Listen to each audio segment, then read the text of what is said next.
Greetings. I'd like to spend a little bit of time talking about product and service definition.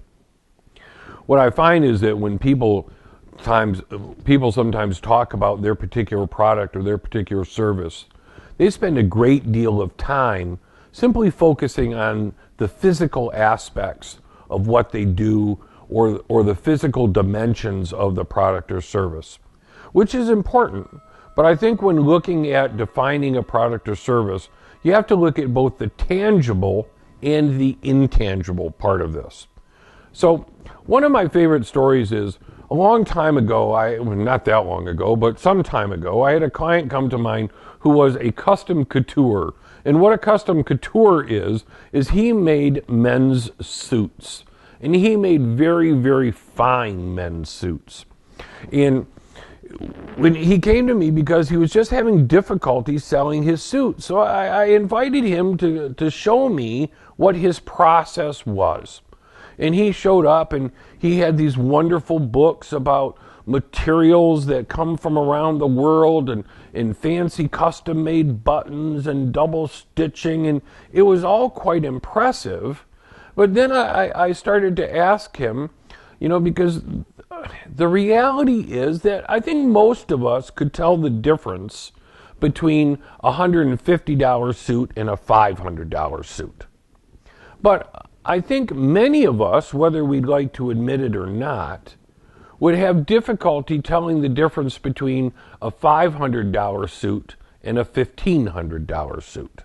So the question becomes, who can tell the difference? Well, naturally, the person who can tell the difference the most would be the person wearing the suit. So if the people around him can't tell the difference between his $500 suit and his $1,500 suit, why would he buy a suit for so much money? And generally what I hear people say is because of how it makes them feel. When the person who is wearing this more expensive suit, one of the things that they feel is they feel more confident, more successful. So the example I'd like you to think about is this. Do you have that one outfit in your closet, that one suit? That special suit that you wear on the most important job interviews, or that special outfit you wear when you're going out on that first date and you really want to impress somebody. What is it about that outfit or about that suit that makes you want to wear it? It probably has very little to do with what the physical attributes of that suit are or that outfit is, rather than how it makes you feel. And so that's what I think we talk about when we talk about the intangibles of the product or service. It's the soft side, if you will. It's the need that gets met when that product or service. For example, if you owned a little red wagon, we could describe the tangible aspects of that little red wagon as it's made of red plastic or red steel, and it's this many inches long and this many inches wide, and it has 4 wheels, and it may have wooden slats on it or not have wooden slats on it. But the intangible part of that is that you can use this you can use this wagon for helping you in the yard with your gardening, or it's a play toy for your kids to have fun with.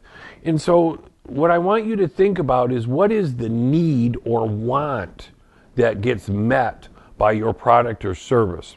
Because here's what I've learned over time.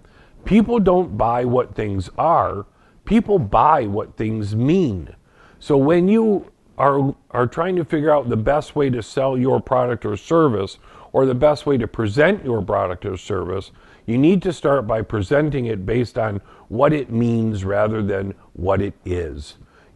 What the need or the benefit of that product rather than the physical description of the product. Well, if you're wrestling with that and you'd like some more information on how to figure all that out, I'd be more than happy to spend a little time talking to you about it.